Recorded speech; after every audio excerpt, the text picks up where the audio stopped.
Shalom, damai di hati.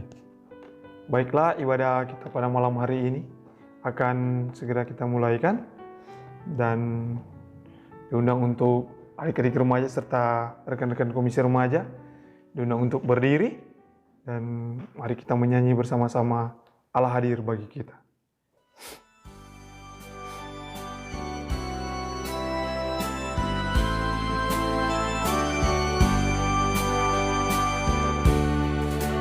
Allah hadir bagi kita dan hendak memberi berkat, melimpahkan kuasa Roh-Nya bagai hujan yang lebat. Dengan Roh Kudus ya Tuhan, umat-Mu berkatilah, baharui hati kami, oh curahkan kurnia. Mari kita berdoa. Ya Tuhan Allah Bapa yang berada dalam sorga, terima kasih banyak untuk berkat yang begitu melimpah dalam kehidupan kami. Dan terima kasih banyak Bapa, karena Engkau telah menjaga serta menyertai kami, sehingga Engkau dapat mengumpulkan kami, walaupun kami di dalam rumah kami masing-masing. Kami mau beribadah kepadamu Bapa, sehingga pimpin ibadah ini Bapa, sehingga ibadah kami ini bisa berjalan dengan sebagaimana mestinya.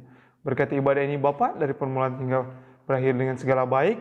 Kiranya Engkau terus menjaga serta menyertai, agar setiap kami yang ada pada malam hari ini untuk beribadah kepadamu bisa bersungguh-sungguh dan bisa mempraktikkan kehidupan kami dalam firman Tuhan yang Engkau berikan kepada kami pada malam hari ini. Inilah doa dan permohonan kami, di dalam nama Tuhan Yesus kami bisa berdoa dan mengucap syukur kepadamu. Haleluya, amin. Dan kami akan mengaku segala dosa dan pelanggaran kami perbuat melawan kehendak-Mu, serta kami akan membaca serta merenungkan firman Tuhan. Tapi sebelum itu, mari kita menyanyi Meski Tak Layak Diriku.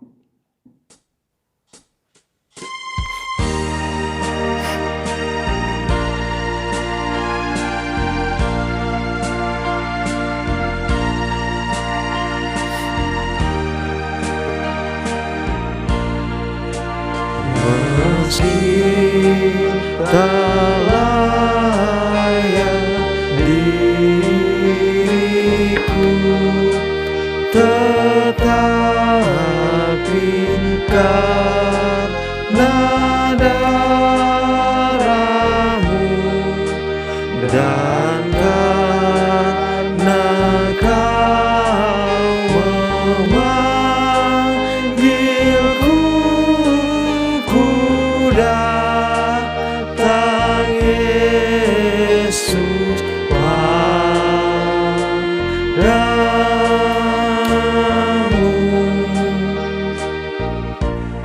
Mari kita berdoa. Ya Tuhan Allah Bapa yang berada dalam sorga, terima kasih banyak untuk berkat yang begitu melimpah dalam kehidupan kami. Terima kasih untuk setiap perjalanan kehidupan kami, karena Engkau tidak pernah membiarkan langkah kehidupan kami Bapa, langkah kecil kami Bapa maupun langkah perjalanan kami. Engkau tetap melindungi kami dalam setiap kasih karunia yang Engkau berikan kepada kami. Bapa yang kekal, pada malam hari ini Bapa, kami mau berdoa, mau mengaku setiap pelanggaran dalam kehidupan kami Bapa, baik itu pelanggaran kecil maupun pelanggaran yang besar Bapa. Kami tahu tidak ada dosa kecil maupun dosa besar. Setiap pelanggaran yang kami perbuat Bapa, itu merupakan pelanggaran yang melawan kehendak-Mu, yang kami tahu Engkau dapat menghapuskan pelanggaran itu Bapa, ketika kami mau mengaku dengan bersungguh-sungguh, bahkan mau mengikuti perintah dan serta larangan-Mu. Kalau sebentar kami juga akan membaca dan merenungkan firman Tuhan kami pada malam hari ini, kiranya pembacaan kami ini Bapa bisa berbau harum dalam kehidupan kami, dan kiranya setiap langkah kehidupan kami Bapa bisa kami jalani sesuai dengan isi dari firman Tuhan kami pada malam hari ini. Kiranya Engkau memberkati itu Bapa, di dalam nama Tuhan Yesus kami sudah berdoa dan mengucap syukur kepadamu. Haleluya, amin. Adik-adik remaja serta rekan-rekan pembina remaja yang dikasihi oleh Tuhan, marilah kita membaca serta merenungkan firman Tuhan kita pada malam hari ini, yang terdapat di dalam Nehemia 2 ayatnya yang ke-11 sampai ayatnya ke yang 20. Mari kita membacanya secara bersama-sama. Lembaga Alkitab Indonesia memberi judul Tekad untuk Membangun Kembali Tembok Yerusalem. Ayatnya yang ke-11. Maka tibalah aku di Yerusalem, sesudah 3 hari aku di sana. Bangunlah aku pada malam hari bersama-sama beberapa orang saja yang menyertai aku. Aku tidak beritahukan kepada siapapun rencana yang akan kulakukan untuk Yerusalem, yang diberikan Allahku dalam hatiku. Juga tak ada lain binatang kepadaku kecuali yang kutunggangi. Demikian pada malam hari aku keluar melalui pintu gerbang lebak ke jurusan mata air ular naga dan pintu gerbang sampah. Aku menyelidiki dengan seksama tembok-tembok Yerusalem yang telah terbongkar dan pintu-pintu gerbang yang habis dimakan api. Lalu aku meneruskan perjalananku ke pintu gerbang mata air dan ke kolam raja, karena binatang yang kutunggangi tidak dapat lalu di tempat itu. Aku naik ke atas melalui wadi pada malam hari dan menyelidiki dengan seksama tembok itu. Kemudian aku kembali lalu masuk melalui pintu gerbang lebak, demikianlah aku pulang. Para penguasa tidak tahu kemana aku telah pergi dan apa yang telah kulakukan, karena sampai kini aku belum memberitahukan apa-apa kepada orang Yahudi, baik kepada para imam maupun kepada para pemuka, kepada para penguasa dan para petugas lainnya. Berkatalah aku kepada mereka, kamu lihatlah kemalangan yang kita alami, yakni Yerusalem telah menjadi runtuhan dan pintu-pintu gerbangnya telah terbakar. Mari kita bangun kembali tembok Yerusalem, supaya kita tidak dicela ketika kuberitahukan kepada mereka betapa murahnya tangan Allahku yang melindungi aku, dan juga apa yang dikatakan Raja kepadaku. Berkatalah kepada mereka, kami siap untuk membangun, dan dengan sekuat tenaga mereka mulai melakukan pekerjaan yang baik itu. Ketika Sambalat orang Horon dan Tobia orang Amon, pelayan itu, dan Getsem Tobia orang Arab mendengar itu, mereka mengolok-olok dan menghina kami. Kata mereka, apa yang kamu lakukan itu? Apa kamu mau berontak kepada raja? Aku menjawab mereka kepadaku, Allah semesta langit, dialah yang membuat kami berhasil. Kami hamba-hambanya telah siap untuk membangun, tetapi kamu tak punya bagian atau hak dan tidak akan diingat di Yerusalem. Demikian jauh pembacaan kitab firman Tuhan pada malam hari ini. Perikop pembacaan Alkitab, bahkan perenungan kita pada malam hari ini tentang Allah akan membuat kita berhasil. Setiap orang ingin meraih keberhasilan, Bu. Ya, benar. Mana mungkin tak ada yang ingin meraih suatu keberhasilan. Bagi adik-adik remaja, mendapatkan nilai 9 dalam raport pasti itu sesuatu hal yang sangat-sangat yang diinginkan, karena yang pertama bisa membanggakan orang tua, yang kedua apa yang kita inginkan bisa diwujudkan oleh orang tua.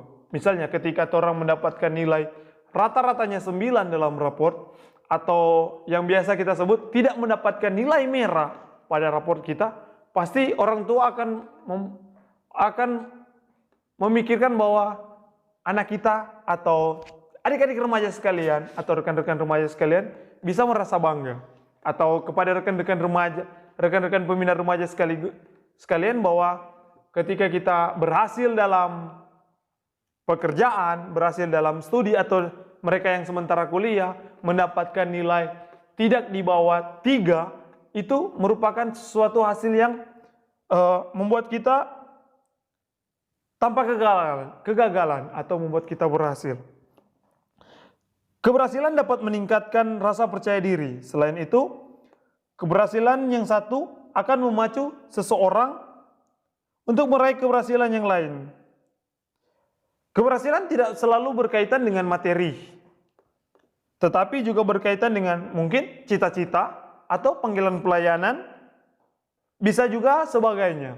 Misalnya ketika keberhasilan orang ingin, kalau untuk kakak-kakak pembina remaja yang mungkin dalam pekerjaan, keberhasilan itu ketika orang meraih pundi-pundi uang, atau ketika orang bekerja, orang akan merasa puas ketika apa yang orang kerjakan berhasil dipenuhi dengan gaji yang mungkin ketika orang dapatkan dari hasil dari usaha orang atau pekerjaan. Tapi buat adik-adik remaja sekalian, keberhasilan itu biasanya terbentuk ketika adik-adik remaja itu mendapatkan hasil yang luar biasa ketika di sekolah. Ada pepatah mengatakan bahwa usaha tidak pernah mengkhianati hasil. Ketika orang mampu berusaha dengan sungguh-sungguh, berusaha dengan baik, hasilnya pasti dengan baik. Mari kita cermati ketika orang belajar, adik-adik remaja sekalian, atau kakak-kakak remaja yang mungkin dalam masa perkuliahan, mari ketika orang mengingat, ketika orang belajar, misalnya ada ujian semester atau ujian sekolah, ketika orang mampu belajar dengan sungguh-sungguh, belajar dengan baik, maka orang akan meraih hasil yang cukup baik juga. Maka pepatah yang mengatakan bahwa usaha tidak akan mengkhianati hasil itu yang luar biasa. Sama dengan ketika orang mempunyai hobi, misalnya di bidang di bidang olahraga, di bidang kesenian. Misalnya di bidang olahraga atau kesenian, ketika orang mampu latihan dengan baik, mampu mengikuti instruksi pelatih dengan baik, maka dari situ orang akan mendapatkan juara atau mendapatkan piala. Nah, itu adalah target utama ketika orang berhasil menunjukkan bahwa apa yang orang perbuat itu tidak akan pernah sia-sia. Nah, setiap keberhasilan membutuhkan strategi yang tertentu pada persiapan. Kali ini kita belajar bagaimana Nehemia sebagai pemimpin umat saat itu dapat berhasil memimpin bangsanya. Nehemia adalah seorang pemimpin yang inspiratif dalam perjanjian lama. Ia adalah seorang yang dipanggil Tuhan untuk kembali membangun tembok Yerusalem yang telah dihancurkan oleh tentara Persia. Teman-teman, adik-adik remaja sekalian tahu bahwa tembok Yerusalem itu sangat tidak mudah untuk dibangun kembali. Maka dari situ Nehemia ditunjuk untuk menjadi pemimpin untuk membangun tembok Yerusalem. Nah, dalam membangun tembok Yerusalem, dia mempunyai 6 hal. Yang pertama, Nehemia memahami betul keadaan yang dihadapinya. Ia mencari data yang akurat, permasalahan yang ada, dan mencoba memahami segala kemungkinan yang ada bagi proses pembangunan kembali tembok kota itu. Ia mempelajari apa yang menjadi kekuatan, peluang, hambatan, dan tantangan yang mungkin muncul dalam upaya itu. Sama seperti kita, adik-adik remaja serta kakak-kakak pembina remaja yang dikasih oleh Tuhan, ketika kita menghadapi hambatan dalam mencari dalam menuai keberhasilan, kita akan membuat strategi di mana agar kita berhasil mendapatkan keberhasilan tersebut. Kita beri contoh, karena kita mungkin penggila sepak bola, dalam mencari kemenangan dalam sebuah sepak bola, kita harus mempunyai formasi yang tangguh. Nah, apakah itu formasi untuk menyerang, bertahan, atau bertahan sambil menyerang? Nah, itu strategi pelatih yang dimana dia memanfaatkan para pemain dalam posisinya masing-masing. Sama seperti Nehemia. Dia mencari di mana letak permasalahan, bahkan strategi yang tepat untuk membangun tembok Yerusalem itu kembali. Nah, adik-adik remaja dan kakak pembina remaja sekalian, bagaimana ketika adik-adik remaja menghadapi di mana hal yang terdekat dalam kehidupan adik-adik remaja, bahkan kakak pembina remaja, baik pun itu di dalam masa sekolah bagi adik-adik remaja dan kakak pembina remaja yang masih dalam studi, atau ketika kakak remaja yang kemungkinan menghadapinya itu dalam masalah pekerjaan, pasti mempunyai strategi yang tepat ketika menghadapi hal-hal tersebut. Semisalnya ketika adik-adik remaja menghadapi ujian, maka ujian tersebut adik-adik mempunyai strategi yang tepat, mempelajari apa sih yang akan keluar, ujian-ujian apa yang akan keluar pada hal tersebut. Misalnya ketika guru memberikan ujian tersebut, ujian-ujian apa sih yang akan keluar? Misalnya ujian matematika, hal yang gampang. Ketika orang ingin mempelajari 1 tambah 1 itu berapa sama dengan 2. Nah, orang ingin tahu apa yang akan keluar. Misalnya 1 tambah 1 atau 2 tambah 2. Tapi strategi-strategi apa atau peluang serta hambatan apa saja yang bisa membuat orang berhasil. Misalnya strateginya, orang mempelajari 1+1 itu. Oh, 1 ini apa? Tambah 1 ini apa? Seperti demikian. Nah, peluangnya sebesar apa untuk menjadi keberhasilan? Nah, bagi kita yang memang penggila sepak bola atau mungkin adik-adik remaja serta rekan-rekan pembina remaja yang mungkin penggila dengan sepak bola atau olahraga lainnya yang membutuhkan tim, strategi-strategi jitu itu strategi-strategi yang dapat membantu untuk meraih gol. Atau kalau pemain basket bisa memasukkan bola dalam ring, atau kalau untuk volley, bagaimana kiat-kiat dasar atau cara-cara bagaimana sehingga pemain terdepan bisa mencetak angka dengan baik. Atau hambatannya, misalnya hambatan apa yang bisa orang buat? Misalnya waktu orang belajar, hambatan-hambatan apa? Mama suruh ini, bapak suruh ini. Itu kalau kita pikir itu bisa menjadi hambatan ketika orang belajar. Atau semisalnya ketika hambatan itu hambatan yang banyak teman-teman yang mempengaruhi. Sudah joko belajar, tetap kok orang penilai bagus, atau nanti orang mau baspik, tetap kok ada materi atau buku. Itu suatu hambatan ketika orang lebih mempercayai, di mana ketika orang baspik atau melihat buku itu lebih berhasil, atau cari di Google lebih berhasil daripada ketika orang belajar dan memulai strategi yang baru. Nah, daripada di sini orang sebenarnya harus melihat peluang yang baik. Nah, bagaimana orang melihat peluang ketika orang ada dalam masa sekolah atau dalam masa pekerjaan? Nah, kalau dalam masa sekolah, peluang yang baik untuk meraih juara adalah ketika orang berhasil membuat tugas. Soto tahu udah kasih tugas, bikin tugas itu dengan sebaik-baiknya. Bahkan ketika tugas itu orang bisa selesaikan dengan baik, guru-guru akan menyatakan bahwa oh ternyata dia pinter.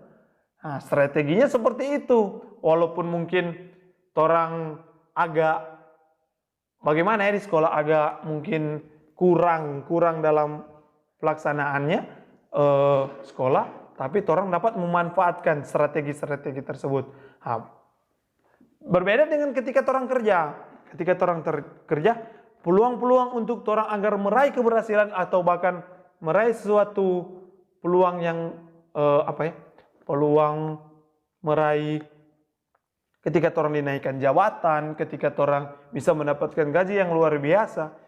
Itu banyak peluang yang terjadi. Mungkin ketika lebih datang cepat ke tempat kerja, itu juga berlaku buat adik-adik remaja. Misalnya orang bisa datang cepat ke sekolah, baking PR, atau ketika orang kerjaan itu dengan baik, maka niscaya keberhasilan itu akan datang. Begitu juga yang dilakukan Nehemia. Dia melihat data yang begitu akurat, melihat strategi di mana orang bisa bagaimana membuat tembok Yerusalem itu kembali. Bahkan dia memikirkan hambatan itu, apa hambatannya akan terjadi, dan dia memanfaatkan peluang yang ada sehingga bisa membuat tembok Yerusalem itu bisa terbangun. Tetapi ia tidak memberi dirinya mereka yang dipimpin berfokus pada masalah, dan mereka yang dipimpinnya terfokus pada masalah yang dihadapi, melainkan terfokus pada kekuasaan Allah. Ia membangun keyakinan dirinya dan semakin diri berlandas kekuasaan Allah. Nah, dan Nabi Nehemia di sini menyatakan bahwa dia tidak berfokus pada dirinya sendiri atau tidak mengandalkan kekuatan dirinya. Maka dia berfokus kepada Tuhan. Nah, adik-adik remaja yang dikasih oleh Tuhan Yesus Kristus, bahkan rekan-rekan pembina remaja, di mana bahwa Nabi Nehemia di sini memberikan pelajaran yang begitu berharga kepada kita, bahwa walaupun strategi, peluang, bahkan hambatan yang terjadi ketika orang tidak memfokuskan diri kepada diri kita dan memfokuskan diri kepada Tuhan, semuanya itu akan berhasil. Ketika strategi orang keluar namun ada hambatan yang akan menghalangi, itu hambatan semua akan hilang. Ketika orang yakin dan percaya bahwa Tuhan akan membuat strategi, bahkan peluang yang orang jalankan itu akan berhasil. Maka dari itu, mari kita belajar dari Nabi Nehemia bahwa dia memberikan semua strategi dan peluang, bahkan menyingkirkan semua hambatan itu dengan mengandalkan Tuhan Yesus Kristus. Bahwa di mana Tuhan Yesus adalah sumber kekuatan dan kehidupan kita. Dia dapat memberikan segala sesuatu yang orang minta ketika orang bersungguh-sungguh untuk memintanya. Nabi Nehemia mengajarkan itu kepada kita dalam pembacaan ini. Yang kedua, mempunyai visi dan membagikan kepada orang lain. Visi menjadi penuntun bagi setiap orang, khususnya pemimpin dalam bersikap dan bertindak. Kebingungan atau ketidakmampuan dalam menentukan sikap dapat menghadapi suatu keadaan di mana disebabkan oleh tidak adanya visi atau kekurangan komitmen dan memegang visi atau tersebut. Adik-adik remaja dan rekan-rekan komisi remaja yang diberkati oleh Tuhan pasti tahu apa itu visi dan misi. Nah, dalam pembacaan Alkitab pada malam hari ini dinyatakan bahwa visi dan misi di sini sangatlah penting, di mana kita harus membagi visi dan misi itu kepada rekan-rekan kita atau kepada teman-teman kita. Sama ketika orang berjalan dalam kehidupan kita. Kita memerlukan orang. Manusia itu makhluk sosial. Ya, bukan makhluk individu. Kenapa saya bilang seperti demikian? Orang membutuhkan orang untuk orang menjadi orang. Maka masih ingat dengan slogan dari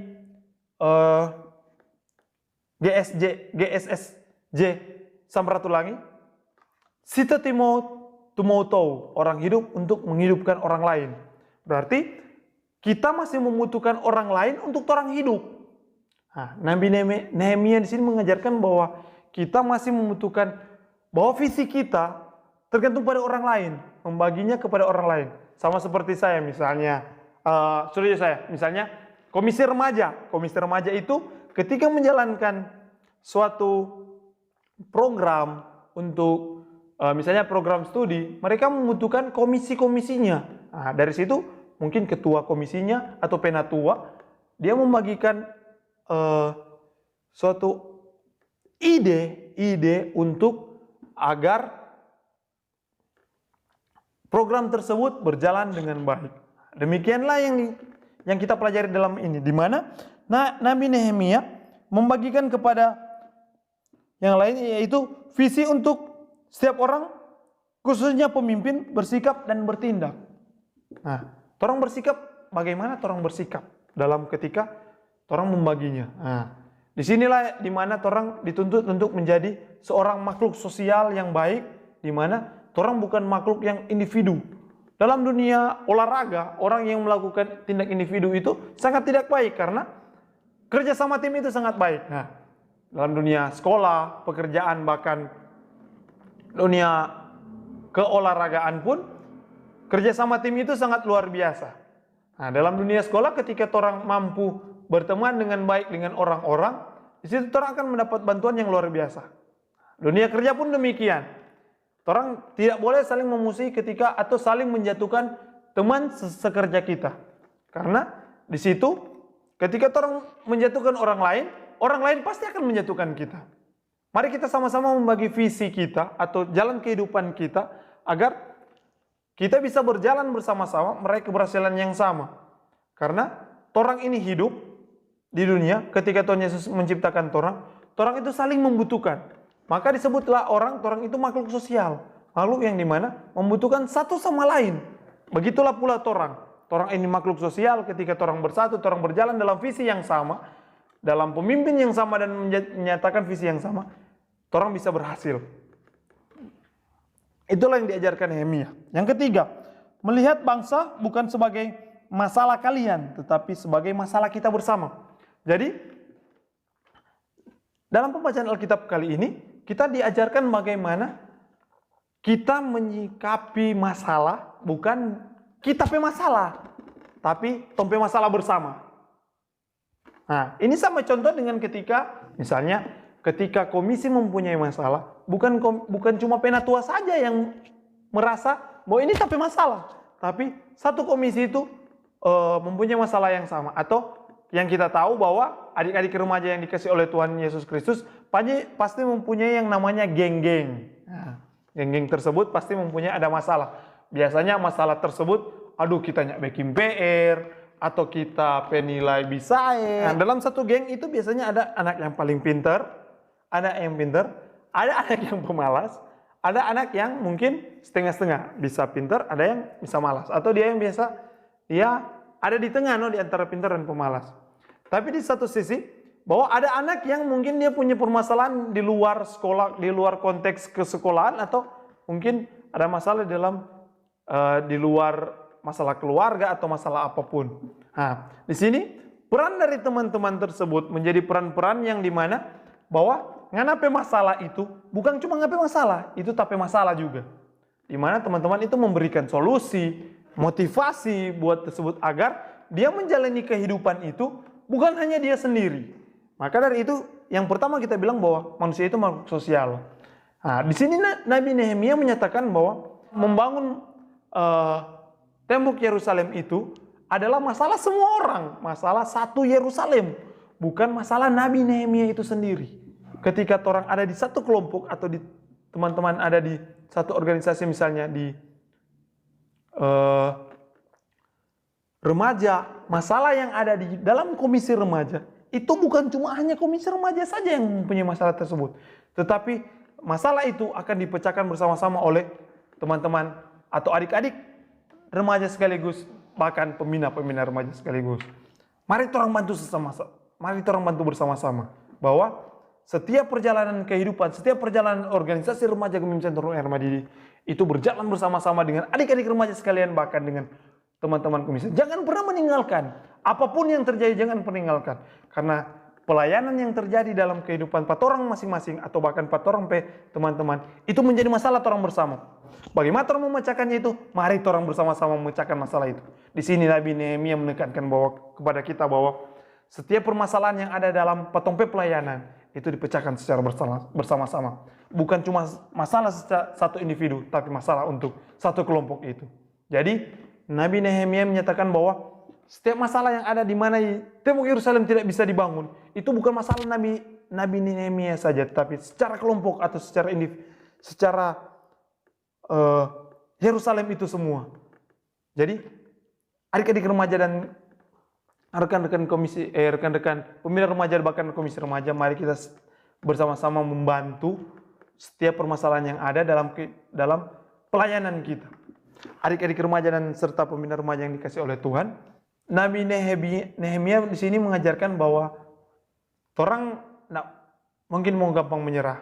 Optimisme itu adalah di mana orang tidak bisa untuk menyerah begitu saja. Di mana orang harus optimis untuk mendapatkan apapun yang orang inginkan. Ya, kalau itu maka dari itu orang harus berdoa dengan yakin bahwa Tuhan Yesus bisa menuntut orang sampai di mana sampai cita-cita itu tercapai. Orang bisa optimis bahwa Tuhan akan menyediakan jalan yang baru atau jalan yang terbaik untuk orang perjalanan kehidupan. Nah, Nabi Nehemia di sini selalu mengandalkan Tuhan bahwa walaupun pencemooh datang, walaupun orang-orang yang datang bahwa untuk mau menekan pada dia bahwa tembok Yerusalem itu tidak bisa terwujud, tapi Nabi Nehemia tetap yakin dan percaya bahwa Tuhan akan menolong orang. Tuhan akan menolong dia. Ketika orang mampu dekat dengan Tuhan, orang meminta pertolongan pada Tuhan, apapun yang orang inginkan, apapun yang orang kerjakan, itu dibuatnya berhasil. Pasti ada lagu itu. Ada lagu yang apapun yang orang kerjakan, apapun yang orang lakukan, pasti Tuhan membuat itu orang berhasil. Dengan waktu Tuhan, karena orang tahu waktu Tuhan itu indah pada waktunya. Mari kita belajar bersama-sama untuk bersama-sama menjadi Nabi Nehemia yang ketika dipercayakan ketika Tuhan mempercayakan orang jadi apapun waktu itu, orang dapat mempertanggungjawabkannya. Atau asal dengan satu syarat, tetap terus mengandalkan Tuhan dalam kehidupan sehari-hari. Amin. Kita akan memberikan persembahan dan mari kita menyanyi bersama-sama Koheran Allah Mau Memberi.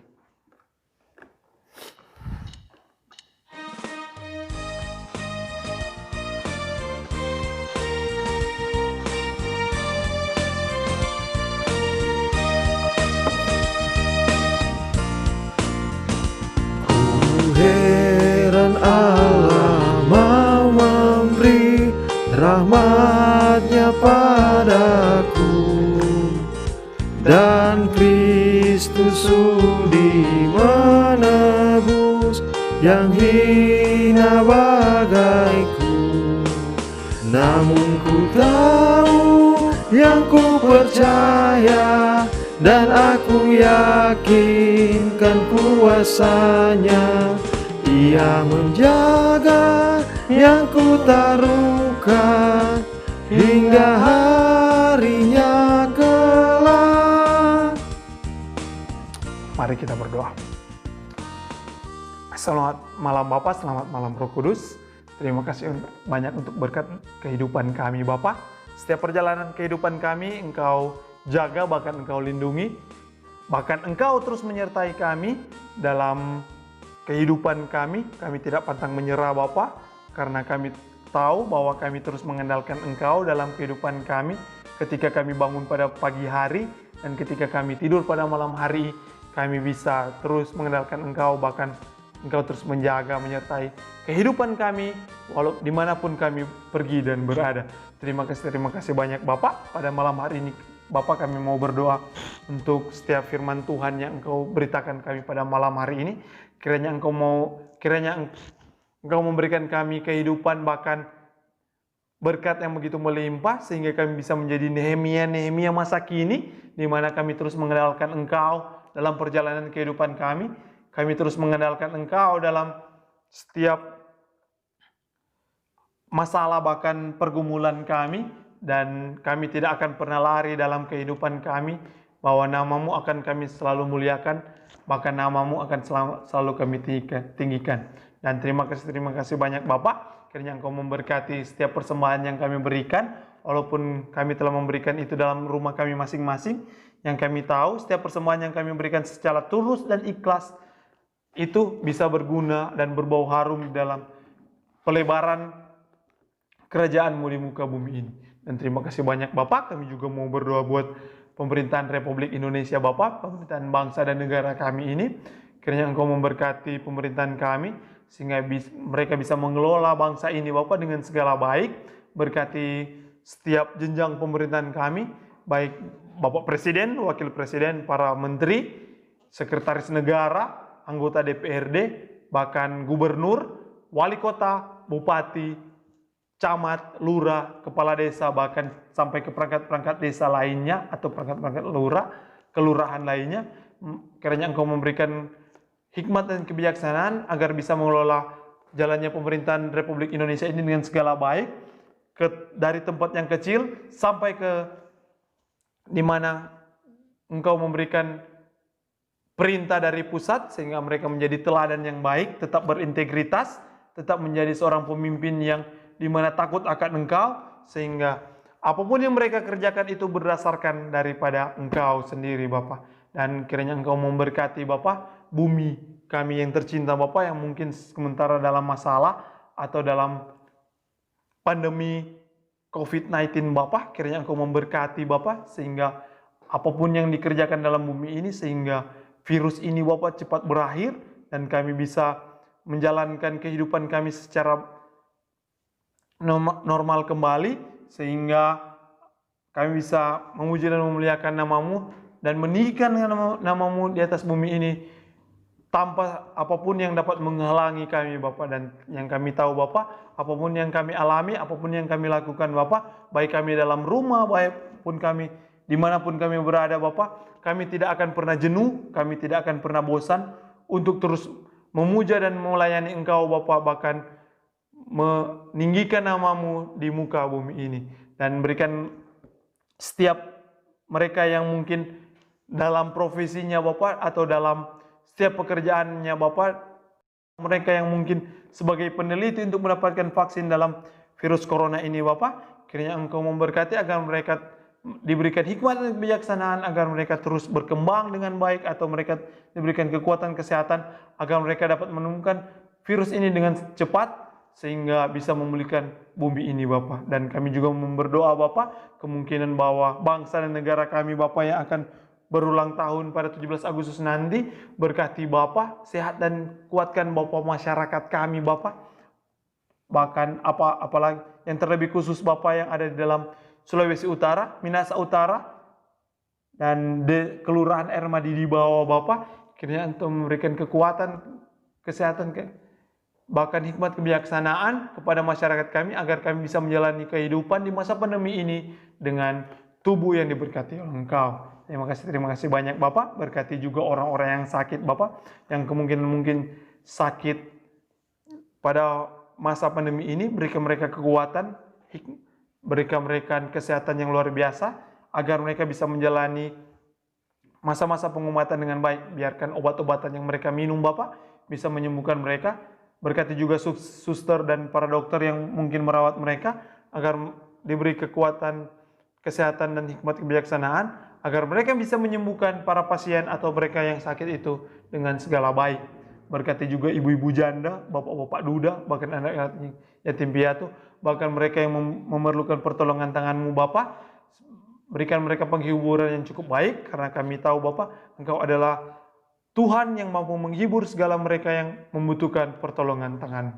Terima kasih banyak Bapa. Pada malam hari ini juga kami berdoa buat Komisi Pelayanan Remaja Bapak. Berkati Bapak dari Penatua, bahkan sampai ke komisi-komisinya, bahkan sampai kepada anggota-anggota remajanya. Berkati mereka Bapak, berkati kehidupan mereka. Terima kasih banyak Bapak. Berkati juga gereja kami Bapak, berkati para pendeta, berkati para gembala-gembala, berkati para penatua, berkati para syamah Bapak. Mereka yang menjadi pelayan kami Bapak, sehingga mereka bisa terus melandaskan Engkau, tidak menyimpang daripada Engkau Bapak, sehingga apapun yang mereka kerjakan itu berdasarkan dari hikmat dan kebijaksanaan yang Engkau berikan kepada mereka. Terima kasih banyak Bapak. Inilah doa dan permohonan kami Bapak, doa yang Engkau ajarkan kepada kami semua. Bapa kami yang di surga, dikuduskanlah nama-Mu, datanglah kerajaan-Mu, jadilah kehendak-Mu di bumi seperti surga. Berikan pada hari ini makan kami secukupnya, dan ampunilah akan kesalahan kami, seperti kami juga mengampuni orang yang bersalah kepada kami. Dan jangan bawa kami dalam percobaan, tapi lepaskan kami dari yang jahat, karena Engkau yang memberi kerajaan, kuasa dan kemuliaan sampai selama-lamanya. Amin.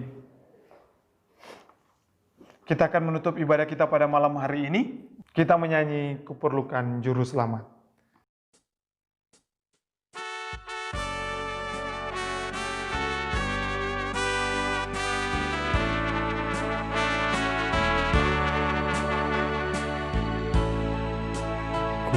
Kuperlukan juru selamat, agar jalanku sesat. Selalu harus ku rasakan bahwa Tuhanku dekat, maka jiwaku tenang, takkan takut dan enggan, bila Tuhanku membimbingku di malam pun tentram. Dan mari kita berdoa. Terima kasih banyak Bapak untuk berkat yang begitu melimpah dalam kehidupan kami. Dan terima kasih banyak Bapak, Engkau telah membimbing serta menyertai ibadah remaja Gemim Sentrum Ermadi ini dengan tidak kurang satu apa-apa. Inilah doa dan permohonan kami Bapak, dalam nama Tuhan Yesus kami sudah berdoa dan mengucap syukur kepadamu. Haleluya. Amin. Demikianlah ibadah kita pada malam hari ini. Terima kasih dan shalom. Damai di hati.